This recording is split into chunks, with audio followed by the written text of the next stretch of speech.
pensado en la casa.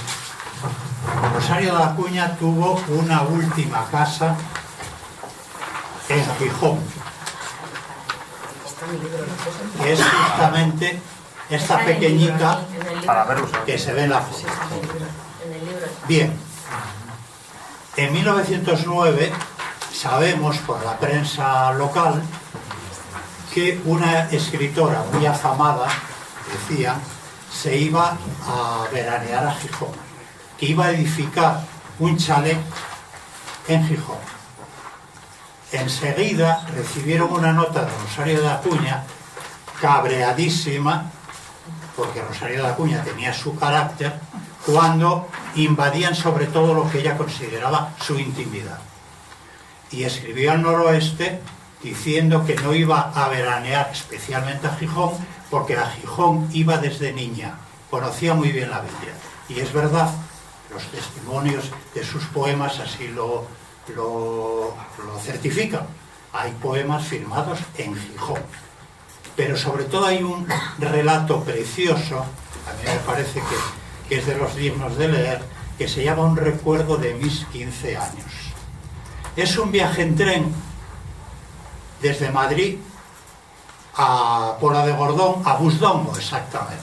En Busdongo el tren ya no continuaba, había que ir en mula. Algo parecido todavía pasa en la actualidad, porque cada vez que nieva un poco nos quedamos en León y al día siguiente ya se limpian las vías y se puede continuar. Bien, en ese recuerdo de mis 15 años cuenta justamente la experiencia que tuvo con su padre, que era funcionario de ferrocarriles, cuando una banda de carlistas los asalta. No voy a contar detalles, simplemente que se quedaron sin 1000 pesetas, que les llevaron los carlistas, y ella a punto estuvo de armar un lío enorme porque llevaba escondida una pistola de su padre y iba a sacarla. Bien, simplemente lo que quería decir es que la relación de Rosario de Acuña con Gijón ya venía desde prácticamente niña. Cuando elige ella y su compañero desde el año 88, 1888, Carlos Lamo, cuando eligen vivir en Gijón los últimos años de su vida, ella iba a cumplir 59, ella tenía 59 años, cuando les hablo de que en la prensa local empiezan a hablar de que la escritora se va a establecer allí, de verano, se fijan en una zona que es especial. Y ahora voy a hacer un poco de guía turística o turístico de Gijón. Es un promontorio que hoy está de alguna manera integrado en la ciudad, pero que tiene una altura suficiente para que se vea desde él toda la bahía, por lo tanto toda la ciudad, y también las espaldas del promontorio, que era una zona especialmente querida por los nuevos acaudalados, sobre todo burguesía industrial, que edificaban allí chalés, ellos sí, y alguna que otra finca. Y ella dijo que no quería acabar, como es un nombre simbólico, en la masonería, Hipatia, porque ¿de qué sirvió la muerte de Hipatia? Para que acabase de alguna manera el decadentísimo ya pensamiento clásico con ella, aunque sea reducirlo un poco. Rosario de Acuña no estaba dispuesta a perder la vida ni a acabar en un calabozo, por lo tanto salió huyendo para Portugal. Ella dice que andando.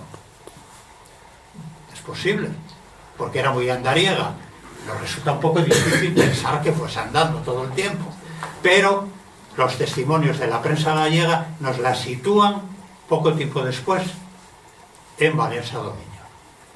Y en Valencia Domiño debe de haber estado un tiempo, e incluso citan el hotel donde estaba. Bien, eso apenas había empezado a vivir en la casa de Gijón, en la casa del Cervigón, porque como había empezado diciendo, en 1909 empiezan los trámites que no fueron fáciles. Eso es curioso.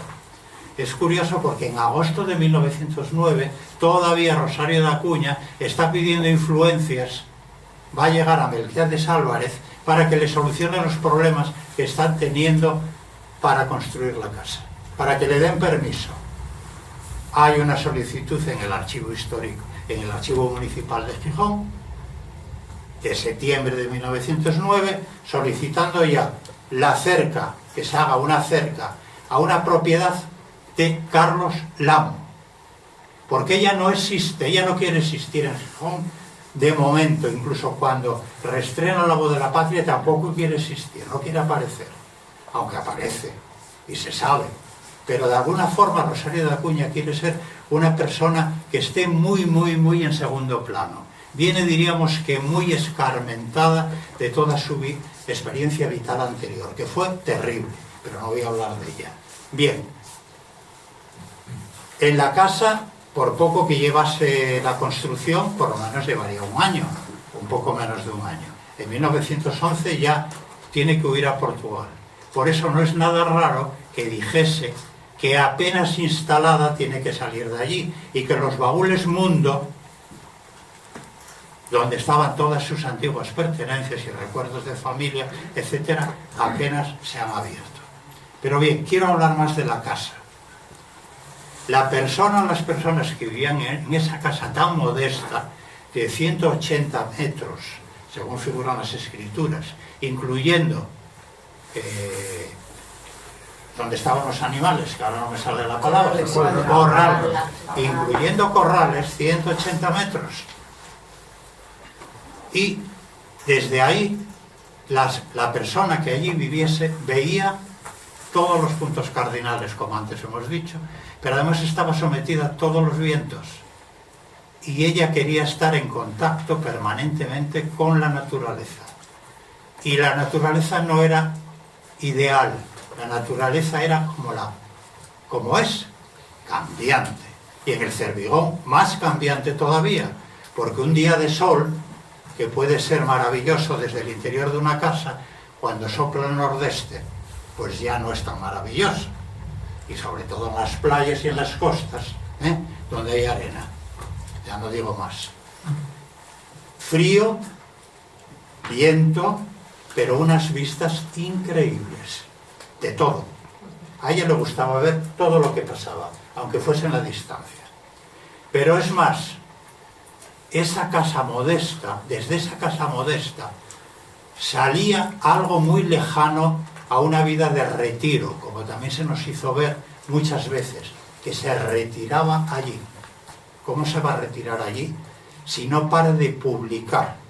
Y lo que conoceremos, que todavía no conocemos, porque a medida que se va digitalizando prensa local, prensa provincial, etcétera, etcétera, vamos descubriendo cada vez más cosas. Porque publicaba allá donde le pedían, publicaba. Y hay algunos textos tan increíbles, tan bonitos, que yo creo que ya la escritora, solamente por ese tipo de textos, tiene un lugar asegurado en un canon no patriarcal, etcétera, etcétera, de la literatura española. Ese texto de Un recuerdo de mis 15 años puede estar en cualquier antología de prosa española. Pero hay más. Hay otro texto que a mí me emocionó en su momento, que se llama La gaita emigrante. ¿Por qué me emocionó? Porque está escrito en 1911, publicado en 1911, en La Palabra Libre. Recoge espléndidamente lo que era la síntesis de la cultura popular asturiana, la cultura musical.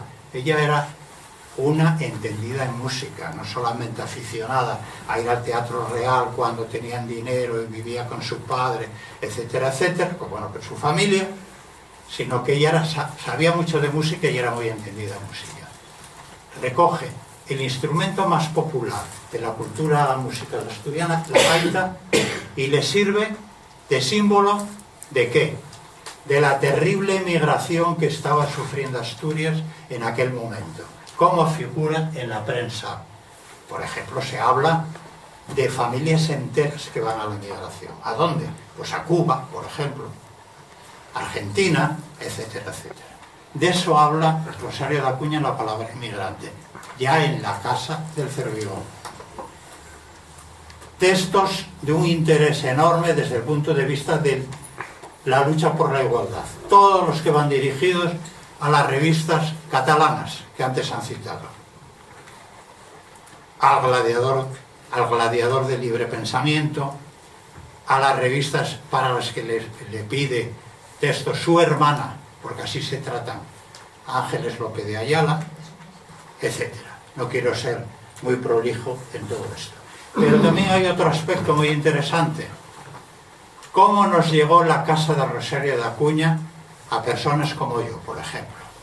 Pues aparte de ver aquello tan simpático y tan pobre, pero que era un punto de referencia para paseos y para el horizonte de la ciudad, cuando se miraba al este o al noroeste, pues los topónimos.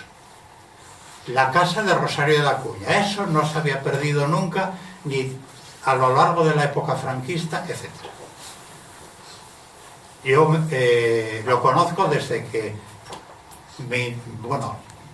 empecé a participar con la recuperación del Ateneo Obrero de Gijón, y en el Ateneo Obrero de Gijón, Rosario de Acuña quedaba en la memoria de los antiguos socios, de los supervivientes, que quedaban algunos. Y era, pues eso, una mujer muy rara para algunos, muy especial, que no se quería tratar con la gente, que ponía un cartel en la cerca de su casa diciendo: inútil llamar, aquí no se recibe a nadie. Pero luego habría. Y luego habría, claro que habría muchísimo. Como vamos a ver rápidamente, habría muchísimo. No, era irónica, era muy irónica. Y sobre todo porque eso yo lo había hecho en Pinto, sin cartel. Pero en Pinto odiaba que ser interrumpida cuando estuviese escribiendo, o meditando, o dando de comer a las aves, que le gustaba, por visitas imprevistas. Ella quería visitas de gente anunciada y con la que tenía conversación. Pero visitas de cortesía, no. Esas visitas de cortesía que tanto se hacía por parte de la burguesía decimonónica, etcétera, ella no quería ese tipo de visitas. Era una pérdida de tiempo. Tenía un concepto del tiempo muy moderno, muy moderno. El tiempo es muy escaso.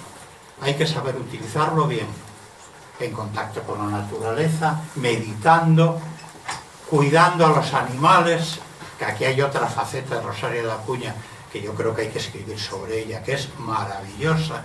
Su trato con los animales, su defensa, su lucha contra el maltrato, al que tan aficionado, dice, y entre comillas, al que tan aficionados son los españoles. Algo de razón tenía, creo, o bastante. Bueno, vuelvo a la casa.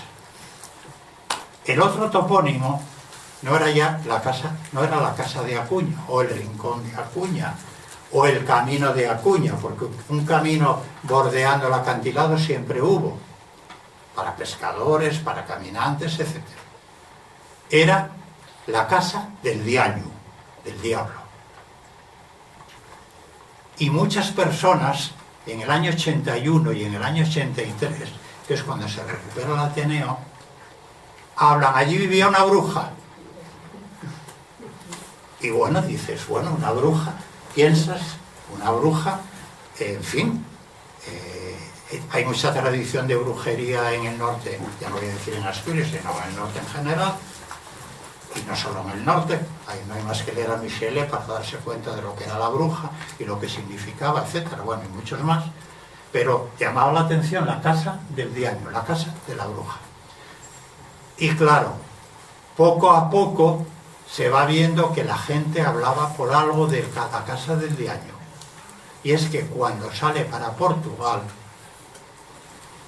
en ese momento todas las fuerzas conservadoras se ceban, etcétera, etcétera. Todos los insultos valían. Pero hay uno tremendo que se publica en la prensa gallega: la reina de las brujas. Y la reina de las brujas resulta que tiene un artículo de un escritor que escribía básicamente en asturiano, que era muy popular, Álvarez Marrón, que hacía unos diálogos bastante jugosos, pero tremendamente conservador. O sea, un escritor costumbrista que no llegaba a Palacio Valdés, ni mucho menos, pero con unos diálogos que, bueno, que se podían leer, tenían gracia. Álvarez Marrón recoge... ¿Me estoy pasando de tiempo? Casi. Bien, y eso que quería hacer una miniatura, no hay manera. Es que es inagotable, empiezas a hablar de... Claro, es tremendo, todo te parece que queda, que va quedando. Bien, acabo ahora con esto. La reina de las... Álvarez Marrón recoge la tradición de la bruja en Asturias y hace hablar a los campesinos de Somió, o sea, de la parroquia a la que pertenecía Rosario de Acuña, hace hablar a uno y comenta que no se podía pasar por delante de la casa de Rosario de Acuña porque había peligro de que las vacas se secasen. Secar es un término muy fuerte, los niños se enfermasen. La hierba se secaba también, porque allí se concentraban las fuerzas del demonio, las fuerzas del infierno. Incluso se decía que personas que allí se daban cita podían ser embrujadas. Exactamente. Topónimo, por lo tanto, pasa la leyenda a la mentalidad popular, llega hasta nosotros, pero en el fondo hay una base histórica y se va viendo. Y casi todo lo que va saliendo tiene su testimonio en revistas, en prensa publicada, en cosas que ella va escribiendo en los libros, y terminó. Y en aquella casa incluso llega la música. Y hay un escrito maravilloso, Servando Vango en el Cervigón, un famoso cantante al que oye cantar estando en su casa y no da crédito.